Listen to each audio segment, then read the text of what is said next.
இன்றே டவுன்லோட் செய்து உங்கள் ஃபேவரட் ஷோக்களை என்ஜாய் பண்ணுங்க. அக்கா வாக்க ரெடி ஆகலாம். புடவை கட்டுறதுக்கு நேரம் ஆகும்.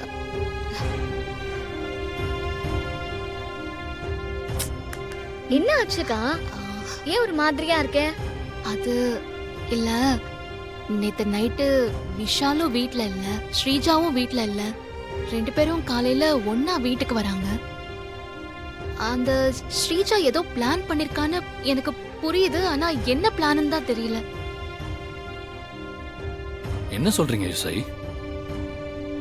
விஷால் மியூசிக் விஷயமா வெளியே போயிருப்பான். அவன் அடிக்கடி நைட்ல கான்சர்ட் போறது வழக்கம் தானே? ஆமாக்கா, ஸ்ரீஜா அவளோட கெட்ட ஃப்ரெண்ட்ஸோட குடிக்கிறதுக்கு எங்கேயாவது போயிருப்பா.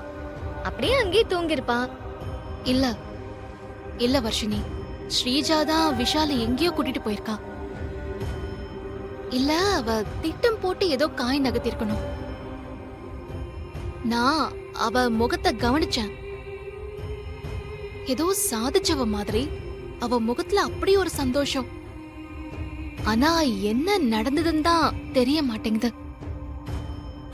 இசை, அந்த ஸ்ரீஜாவை பத்தி யோசிக்கிறத விடுங்க. அவ என்ன பண்ணாலும் நாம பாத்துக்கலாம். ஆமாக்கா, ராகவ் சொல்றது சரி. ஐயோ, சாரி சாரி சாரி சாரி. ஐயோ, நான் ஒருத்தி உங்க சந்தோஷமான மொமெண்ட ஸ்பாயில் பண்ணிட்டு இருக்கேன். சாரி. என்னோடது இல்லக்கா, நம்மளோட மொமெண்ட்.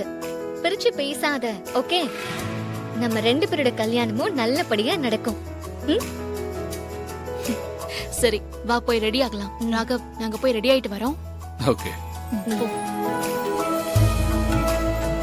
ஸ்ரீஜாக்கும் விஷாலுக்கும் ஃபர்ஸ்ட் நைட் நடந்து முடிஞ்சிருக்கு.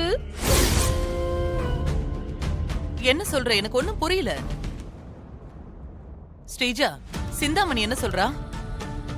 நீயும் விஷாலும் நீங்க ஃபேக்கா ரெஜிஸ்டர் மேரேஜ் பண்ண சொன்னீங்கல்ல, அதே மாதிரி நான் ஃபேக்கா ஒரு ஃபர்ஸ்ட் நைட்டே நடத்திட்டேன். எனக்கும் விஷாலுக்கும் எல்லாம் நடந்து முடிஞ்சிருச்சுன்னு விஷால் நம்புறாரு.